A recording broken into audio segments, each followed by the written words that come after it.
एवढी मरणाची गरमी सुरू आहे आणि आमच्या इकडल्या लाईनमॅनला कोणी पनिशमेंट दिली माहित नाही. बरोबर रात्रीचे 12-12:30 वाजले की लाईन जाते आणि रात्री 2 वाजता येते. हे प्रत्येक सोमवारला सुरू होतं. पण कालचा मंगळवार होता तरी पण 12:30ला जे लाईन गेली ती रात्रभर तर आलीच नाही आणि दुसऱ्या दिवशी पण येण्याचे काही चान्सेस होते नाही. आणि त्यातल्या त्यात आमच्या दोघांचे मोबाईल स्विच ऑफ झाले होते. असे तर मी खूप चार्जिंग करून ठेवतो, पण रात्री नेमकी मी काही चार्जिंग केलीच नाही. आणि त्यातल्या त्यात आमच्या टंकीमधलं पण पाणी संपलं होतं.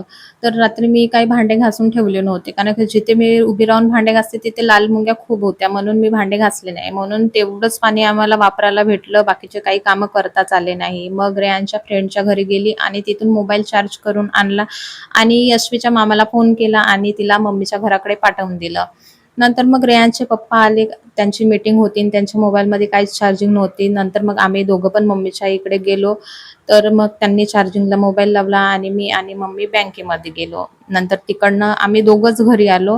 कारण की आम्हाला माहीत नव्हतं लाईन आली की नाही म्हणून. तर यशवीला तिकडेच ठेवलं होतं. नंतर घरी आल्यानंतर माहीत पडलं की लाईन आली. तर मग लगेच मोटर सुरू करून दिली आणि पाणी भरून घेतलं. कारण कपडे आणि भांडे हे राहिले होते. कपडे लगेच धुवून घेतले आणि भांडे पण घासून घेतले. तोपर्यंत रात्रीचे 7:30 हे वाजून गेले होते. तर हे एवढे सारे रात्रीपासूनचे भांडे जमा झाले होते. तर रात्री लाईन नसल्यामुळे झोप नाही गेली होती, तर खूप थकल्यासारखं वाटत होतं. तर मग भांडे घासणं झाल्यानंतर थोडासा आराम केला आणि पाऊस सुरू होता, तर त्यातल्या त्यात लाईन हे येणं-जाणं करतच होती. जसे लहान मुलं लाईट चालू बंद करतात, सेम आमच्या इकडली लाईन तशीच करत होती. नंतर उठून भाजी-पोळी वगैरे बनवली आणि हे रेयांच्या पप्पांनी राईस तेल आणलं होतं, तर मी त्याला फ्रिजमध्ये ठेवलं, तर थोडंसं चिकटल्यासारखं दिसत होतं आणि याचा कलर पण औषधीसारखा दिसत होता. तर आजच्यासाठी एवढंच. बाय.